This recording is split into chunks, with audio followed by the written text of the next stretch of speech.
In Rixia, reproduction takes place by means of two methods. Number one is vegetative reproduction,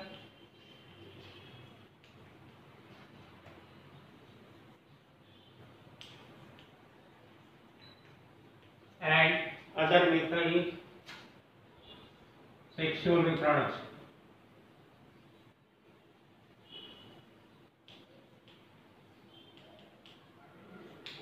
Means in Rixia, the reproduction takes place by means of two methods, vegetative reproduction and sexual reproduction.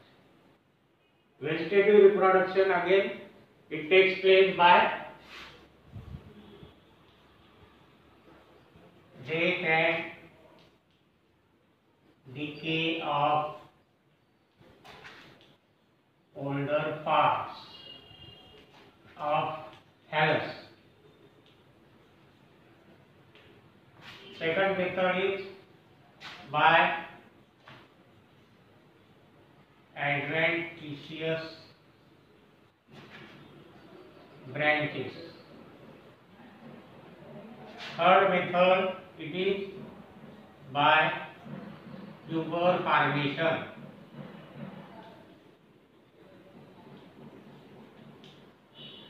Fourth method, by persistent apices. And last method is by zyma formation.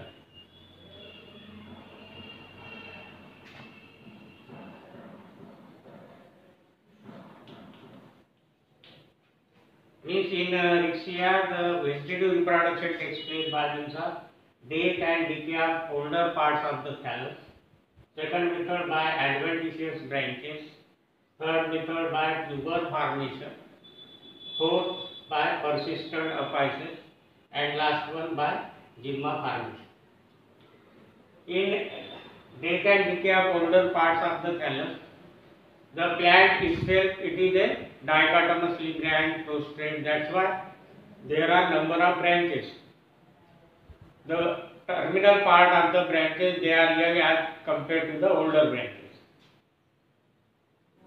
And the older portion of the thallus, when get decay or dies, that's why the lateral branches get separated from one another, and these separated branches may grow into new Rixia thallus. It is the first method. Means by death and decay of older parts of the thallus, the branches get separated from one another and they develop into a new Rixia plant, each separated branch. Second method by adventitious branches. In some species of Rixia, the branches arises from the ventral side of the thallus, and these branches, when get separated from the parent plant, they develop into again new Rixia plant. Third method by tuber formation. Means at the apices, in favorable period, the food material gets stored at the apical part and it gets covered by this thick covering, and these thick bodies are called as tubers, and these tubers, when get separated from the parent plant, they develop into again new Rixia plant on approach of the favorable period. Next method is by persistent apices. Means at the end of growing season, when the conditions are unfavorable, that time the older part of the thallus becomes dead and terminal apices remain alive. They get buried in the soil and they become thick, and on approach of favorable period, these thick apices which get buried in the soil, they develop into again new Rixia plant. And last method by means of zyma formation. Means In Rixia, there are rhizoids present. At the tip of rhizoids, some multicellular structures are formed. These multicellular structures are called gymma.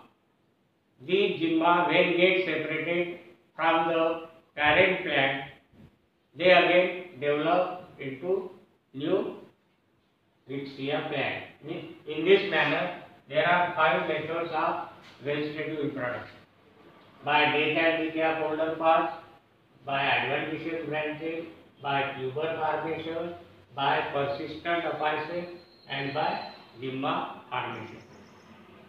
In death and decay means the older part of the thallus becomes dead and their branches get separated from one another. These separated branches may grow into new independent Rixia plant. By adventitious branches means in some species from the ventral side of the thallus some branches grow. These branches are called as adventitious branches. These adventitious branches when get separated from the parent plant, each separated adventitious branches develop into new Rixia plant by tuber formation. At the apical part of the thallus, some rounded bodies are formed in which the stored food material is stored, and these rounded bodies are called as tubers. And these tubers when get detached undergo the tide over the unfavorable period, and on approach of favorable period, they develop into new Rixia plant by persistent apices. Means all the plant, older part of the plant get dead or becomes dead, and their apical part get buried in the soil and they become thick. These thick parts are called the persistent apices. They tide over the unfavorable period, and on approach of favorable period, again they develop into new Rixia plant. Then by gymma formation. Means in some species of Rixia, on the tip portion of rhizoids, it grows into a multicellular structure. This multicellular structure is called as gymma, and this multicellular structure when get detached from the parent plant, it again develop into new Rixia plant on approach of favorable period. In this manner, the vegetative reproduction in Rixia takes place. Then the sexual reproduction. Sexual reproduction, it is oogamous type.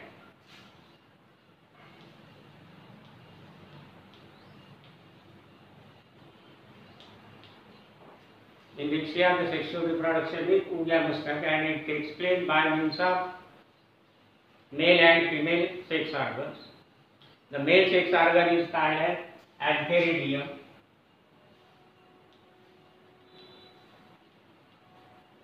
Male sex organ is called as antheridium, and female sex organ is called as archegonium.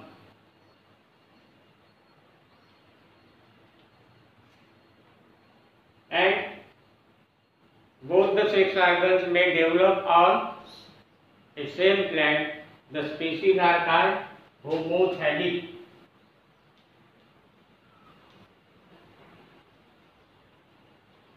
Means where homothallic or monoecious.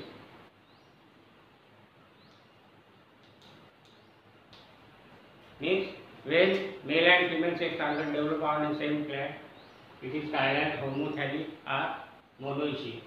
And when antheridia and archegonia develop on two different plants, the species are called heterothallic or dioecious.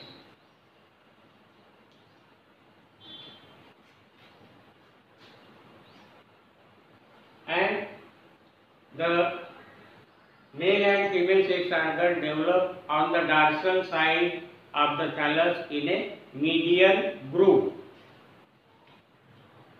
In monoecious or homozygotic species, male and female sex organs are developed alternate with one another in acropetal succession. Acropetal succession means the younger sex organs towards the apices and older sex organs towards the older part of the thallus. That is called as acropetal succession.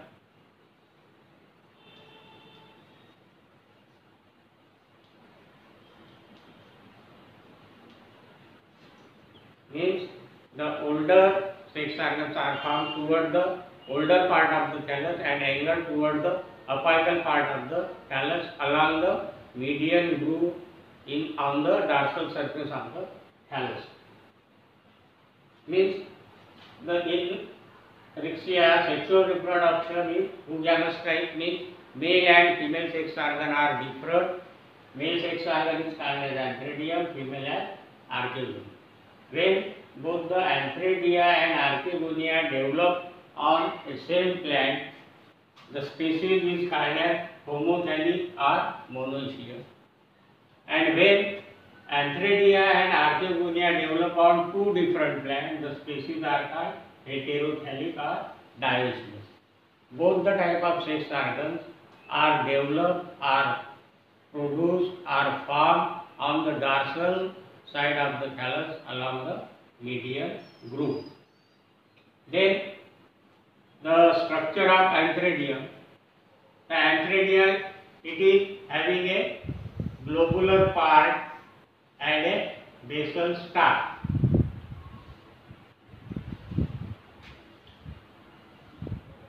In the antheridium consists of upper globular part and basal stalk. By means of it remains attached to the body of the gametophyte. The globular part remains surrounded by a single layered sterile jacket.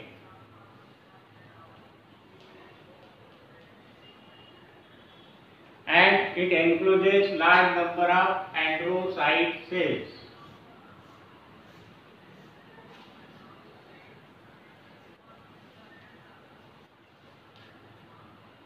In the antheridium, it is having basal stalk and globular body. The globular body remains surrounded by single layer sterile jacket and it encloses large number of androcyte cells. The androcyte cells then later on develop into biflagellate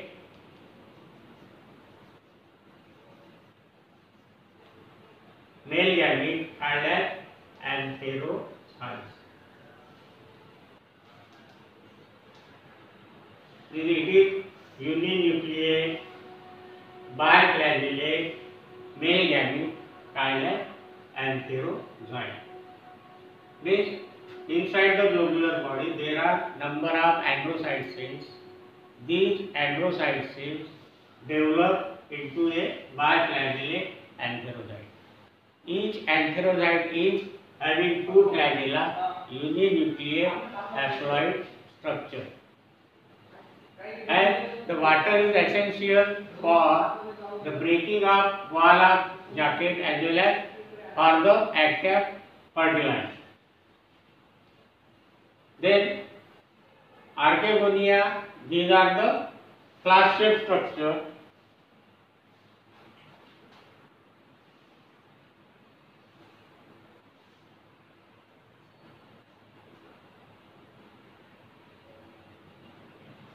Four to 6 cell in height, and it consists of neck,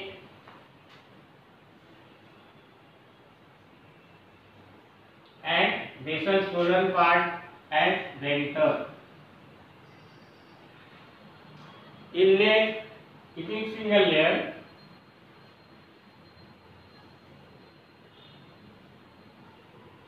And at the top of the neck, there are present cover cells.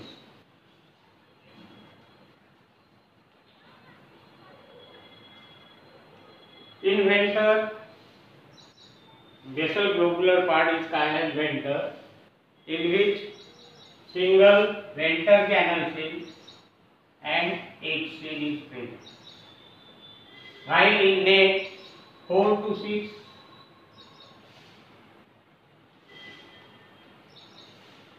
neck canal cells are present. This is venter canal cell, this is egg, this is stalk. By means of which it remains attached to the body of the gametophyte.